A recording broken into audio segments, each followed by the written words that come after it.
अस्सलाम वालेकुम। मैं हूं डॉक्टर नईम और आप देख रहे हैं मेरा यूट्यूब चैनल साइंस की जान।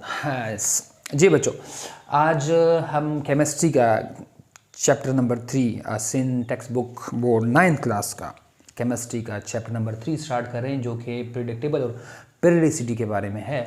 तो आज उसका पहला टॉपिक, थोड़ा सा इंट्रोडक्शन भी आपको करवाएंगे इस चैप्टर का, उसके बाद उसका जो पहला एक साइंटिस्ट है। अच्छा जी, तो बेटा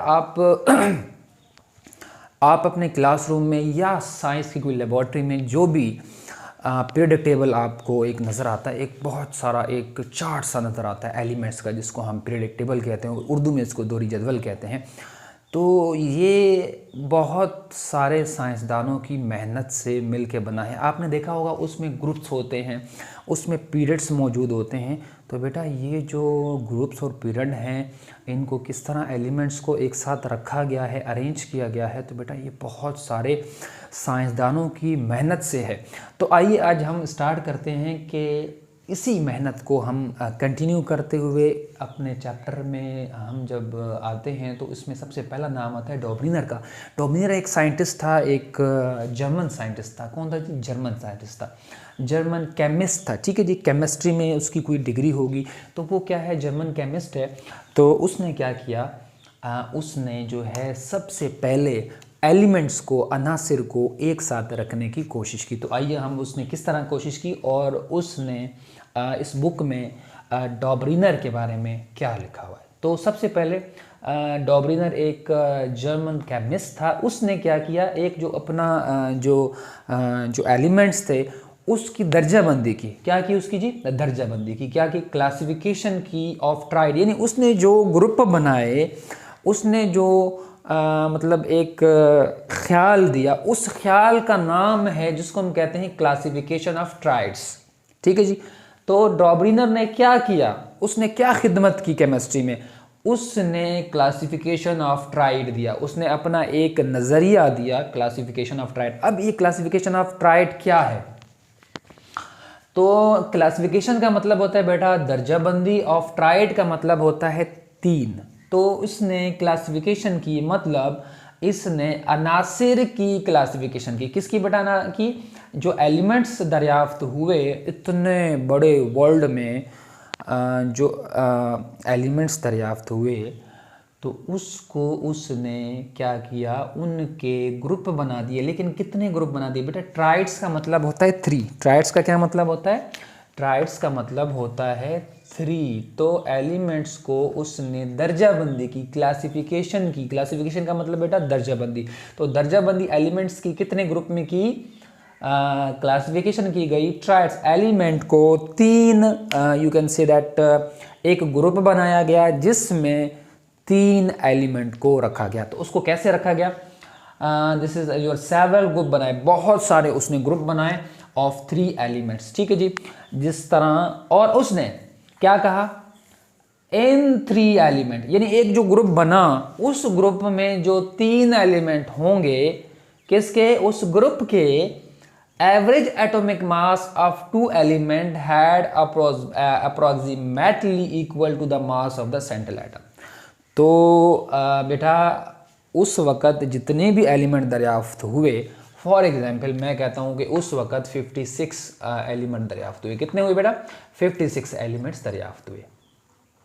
बहुत सारे नहीं हुए थे उस वक़्त, इतने ही एलिमेंट थे। तो इसने क्या किया, डॉबरिनर ने इन 56 एलिमेंट को क्या कर दिया, 3-3 के ग्रुप में तकसीम कर दिया। उसने बहुत सारे इस तरह के 3-3 के ग्रुप बनाए। कैसे बनाए? अब देखें, उसने एक लिथियम लिया, एक सोडियम लिया, एक पोटाशियम। तो उसने एक ट्रायड बनाया। ट्रायड मतलब इस ग्रुप का नाम उसने ट्रायड रखा। तो इसने एक ग्रुप बनाया जिसमें उसने 3 एलिमेंट्स को रखा। ये मैंने एक ग्रुप यहाँ पे लिखा हुआ है आपके सामने। ठीक है जी, ये ग्रुप बनाया। तो 56 ग्रुपों को यानी जो 56 एलिमेंट्स हैं, 56 एलिमेंट है, उस 56 एलिमेंट के उसने बहुत सारे इसी तरह के ग्रुप बनाए। लाइक ये मैंने ये ग्रुप बनाया हुआ, ये ग्रुप बनाया, इसी तरह बहुत सारे।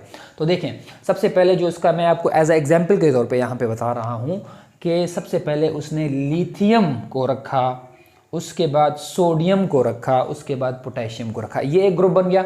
दूसरा ग्रुप इसने तो सेवरल बनाए, बहुत सारे बनाए, लेकिन यहाँ पे मैं 2 एग्जाम्पल दिए। सेकंड, पहला ग्रुप इसने दूसरा ट्राइड जो कि एक ग्रुप बनाया, उसके अंदर उसने 3 एलिमेंट्स को रखा, that is chlorine, bromine, iodine. ठीक है जी। अब बेटा एक और चीज़ वो आपने यहाँ पे बहुत इंपॉर्टेंट जो है वो समझनी है कि इसने जो बेटा जो ग्रुप बनाए, बहुत सारे ग्रुप बनाए, हर ग्रुप में 3-3 एलिमेंट्स को रखा गया, लेकिन बेटा उसका रखने का अंदाज बड़ा निराला था। उसने क्या किया, उस ग्रुप में जो एलिमेंट रखे वो on the basis of their atomic mass रखे। किसके बेस पे रखे बेटा? Atomic mass. तो यहाँ पे एक चीज़ बहुत इंपॉर्टेंट है कि डॉबरीनर ने जो भी ग्रुप बनाए, जो भी क्लासिफिकेशन ऑफ ट्राइड की, वो किसकी बेस पे की? वो ऑन द बेसिस ऑफ, किसकी बेस पे की बेटा? On the basis of atomic mass, atomic mass के बेस पे की। ठीक है जी। अब इसने किया क्या, इसके साथ 56 एलिमेंट्स मौजूद थे। इसने क्या किया कि चूंकि इसको सब के सब एटॉमिक मास याद थे, ठीक है जी, सबसे इसके सब के एटॉमिक मास इसने मालूम किए या इसके पास उनका डेटा मौजूद था।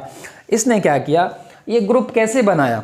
उसने ये ग्रुप इस तरह बनाया कि बेटा जो भी एलिमेंट, लाइक 2 एलिमेंट का मासेस का एवरेज लिया। फॉर एग्जांपल इसके पास 56 एलिमेंट है, बहुत सारे, 1 2 3 4 5 डॉट डॉट डॉट 56 एलिमेंट मौजूद हैं, उनके एटॉमिक मास भी इसके पास मौजूद थे। तो बेटा इन्होंने क्या किया, इसने क्या किया कि 2 एलिमेंट, कोई भी दो एलिमेंट ले लिए। लाइक मैंने इसने जब देखा, एक लिथियम ले लिया बेटा, लिथियम का एटॉमिक मास क्या है बेटा? 7 है।